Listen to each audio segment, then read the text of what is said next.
Give me fuel, give me fire, give me double shot of time.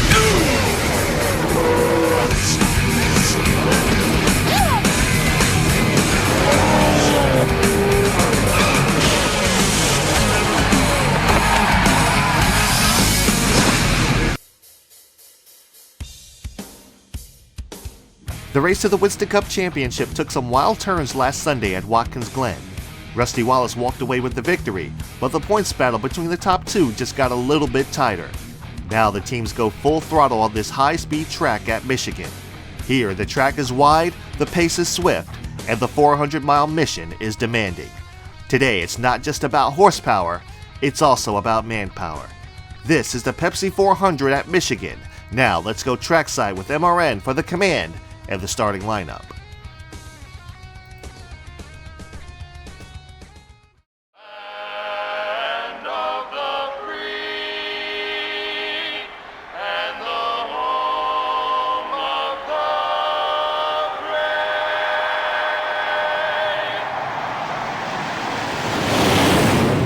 Gentlemen, start your engines.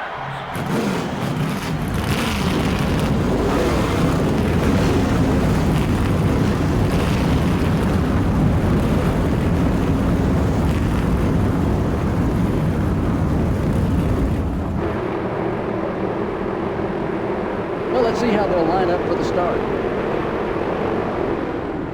Dale Earnhardt Jr., the NASCAR Winston Cup points leader, will be starting from the number 2 spot.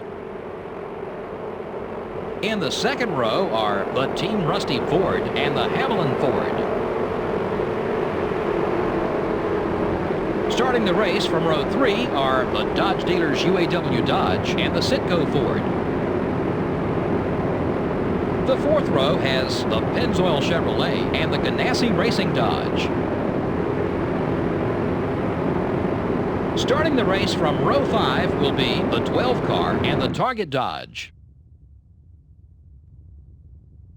In row 6 we have the 48 car and the M&M's Pontiac. Starting from row 7 will be the DuPont Chevrolet and the Square D Chevrolet. In the 8th row are the 117 car and the GM Goodrich Service Plus Chevrolet. In the 9th row, we have the Singular Wireless Chevrolet and the CarQuest car. In the 10th row are the 98 car and the 171 car. Starting the race from row 11 are the Mark Martin Ford and the 20 car. The 12th row has the Motorcraft Ford and the Dodge dealers UAW Dodge. Starting the race from row 13 will be the 101 car and the 27 car. In row 14 we have the Napa Auto Parts Chevrolet and the Kodak Chevrolet. Starting from row 15 will be the Valvoline Pontiac and the 46 car. In the 16th row are the America Online Chevrolet and the 26 car. In the 17th row are the Rubbermaid Ford and the 5 car. In the 18th row are the Interstate Batteries Pontiac and the DeWalt Power Tools Ford. Starting the race from row 19 are the Caterpillar Dodge and the UAW Delphi Chevrolet. The 20th row has the 63 car and the Tide Ford. Starting the race from row 21 will be the 16 car and the Sprint Dodge. And finally, starting from the rear of the field will be the Sirius Satellite Radio Dodge. And there is a starting lineup as given by MRN here for the Pepsi 400 here at Michigan. Top 2 in points are on the front row as we're getting ready to come to the green flag. And we're underway racing at Michigan. Now, right off the bat, we're going to notice something here. If you notice, my car is kind of jotting a little bit here. I did wind up having an issue But I am seriously fighting this car right now. And I was trying to figure out what was going on. See, I keep turning to the right. Yeah, you see, I'm just turning to the right all of a sudden. I'm thinking, okay, it's the car that's doing this. But no, as you can see, I'm starting to just really shoot up the track, and I can't hold the bottom. Yeah, see, the car's completely turning right now. So eventually, I kind of figure this out and figure that I have a problem with the controller. Yeah, you see, it's just turning right on me, and I tried to try to fight through it, because I do figure this out. Like, okay, something's wrong, but can I keep this going? And I can't. Yeah, because I'm just, it's undrivable at this point. The car is already semi-tight, but I can't just be driving. Yeah, see, I'm just driving up into people. I can't keep doing that. So I believe after coming to the line this time around, yeah. Coming to the line this time around, I believe I went ahead and just paused it and just went ahead and replaced the controller. Yeah, I paused it right here. And we're back racing again as we immediately go into the wall, but that's okay. Oh boy, big trouble up ahead. Big trouble up ahead. So I'm off of the grass. Oh boy. Trying to avoid that potential collision up ahead. I don't know what happened, but we did manage to gain a few of our spots back. But unfortunately, we dropped back through the field because of that issue. Yeah, our luck is definitely not the best with this series right now. Oh boy. I came down a little bit too late there on Matt Kenseth, tried to block him.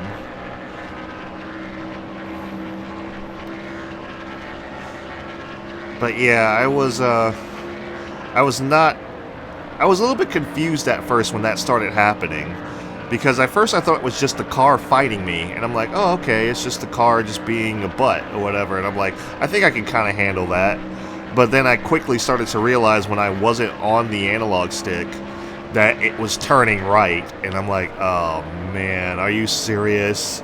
Because it didn't do this during qualifying, not during practice. During the race, that's when it decides it wants to start having issues. So, like I said, whatever, you can't control when that kind of stuff's going to happen, but still, it's just kind of like, really? During the race, you decide to fail on me? You couldn't fail on me when I ran to, the 25 plus laps in practice. You couldn't fail on me when I was qualifying. You had to fail on me when I started the race. So we got kind of a mixed bag here, I've noticed. We got some fast cars in the back, some not so fast cars in the front. I believe that's part of what caused that stack up. Is somebody most likely got into one of the slower cars and caused the slower car to get sideways. The faster car checked up, and everyone in the field just checked up behind them. We can kind of hang a little bit. As you see, the car's handling much better now. It's a little bit too... a lot better, actually. However, I'll say this. However, once we start getting tire wear, it is insufferable. Absolutely. See, right now, it's going to start becoming insufferable to drive. It is horrible. Like, no grip. None whatsoever. And I have to back it up so much getting into the turn. Now, unfortunately, all the damage that we have has caused us to lose some speed, which is, pretty realistic. I mean, you get a damaged car, you lose speed. But there was no way that we were going to hold off Matt Kenseth or anything like that. But see, right now, we have no grip. We just shoot straight up the track. And that's not me turning right. That's just, there's no grip on the car. And I'm turning as hard as I can. So what I've kind of relegated myself to do is just to go ahead and hit around the halfway point. No, I'm not going to stretch it because I'll lose way too much time just due to worn tires. So as we get around Casey, is that Casey Kane? I don't think that was Casey Kane. That's somebody else. I wasn't paying attention to the paint scheme. Yeah, see, we have no grip. We do eventually get bite out of the turn, but you know that we got to be careful about that because we can get loose. But yeah, going in around it, as soon as you hit that center, there's no grip on these tires. We just shoot straight up. All clear, buddy. Careful, there's some cars entering the track ahead. No one inside. Pit stop's already happening. You're clear. Gained some time on the field, but not a whole lot. But yeah, I think we're just going to go ahead and we're going to try the two-tire strategy. The two-tire strategy did work in practice. Because I went around 25 laps with old left side tires. So I know that's something I can do. And if a caution doesn't come out, we'll go ahead and we'll just do the two-tire stop. But I don't know about our luck in this game sometimes. Leaders are coming in. I'm debating whether or not I want to come in. Okay, going down into turns 3 and 4. Yeah, so we just push up the track in the center of the turn. Hopefully we get our grip. Okay, here's Casey Kane. Yeah, left rears are starting to wear. This track tends to really beat up your tires. We got a smoker up ahead. That looks like... Oh man, that looked like Elliott Sadler. I'm not sure though.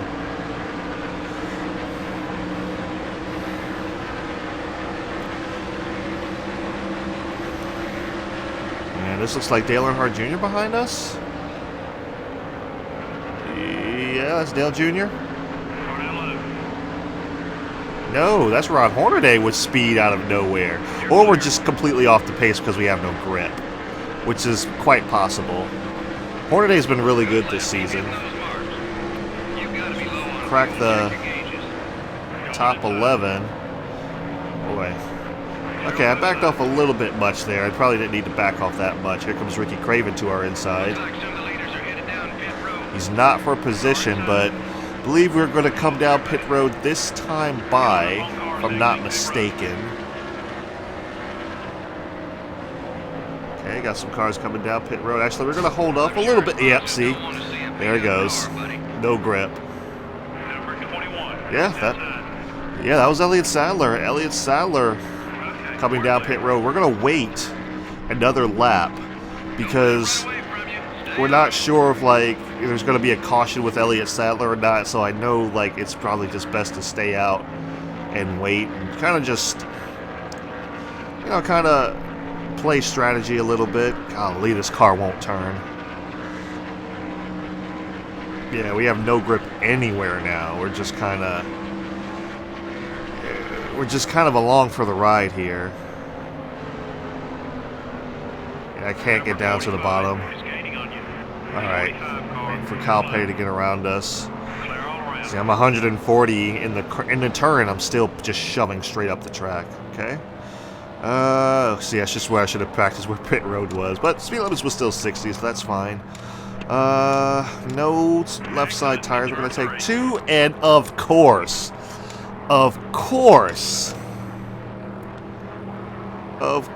this would happen. Well, you know what? Alright, no mistakes, no mistakes. Just, yeah, fill it up. Of course, caution comes out as...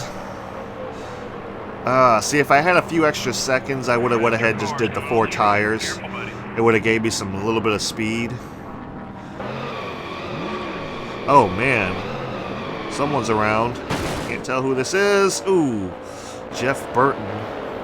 Looks like he blew a tire, tried to stay out a little bit too long. Collects a few other cars. Looks like Rusty Wallace maybe was involved in that. No, I think we're going to go ahead and stay out and just try to do what we can here. Okay, we did gain a couple of spots back, but not many. We're not going to have as much speed. Jeremy Mayfield's all over the back of us. We're one lap down.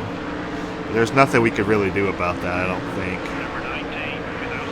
Maybe I should have aborted. Maybe I should have aborted the pit, but I was already committed in there. Yeah, maybe I should have aborted. That may have helped, but I don't think I would have got my lap back if I would have aborted the pit. So I'm pretty sure the leader passed us while we were down pit road. Boy, Jamie McMurray making a bold move to the inside. Ooh, come on, hang on, hang on. Okay.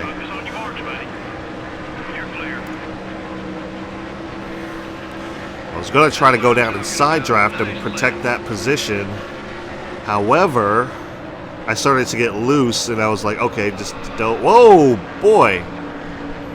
Was that Ron Hornaday behind us got really loose? No, that's, is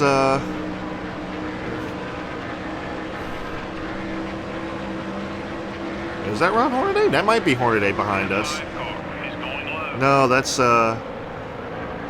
Terry Labonte. A new paint scheme on Terry Labonte? That's a new paint scheme on Terry Labonte. I don't think I've seen that one before. White flag is out, 1 to go. Most likely for Dale Jarrett. He was the leader. Not sure where Dale Jr. falls back into this, but yeah, a lot of cars 1 lap down. I don't know how many cars are on the lead lap currently. So we're going to try to get around Bobby Hamilton here. Oh, we probably could have, but we shoved up the track.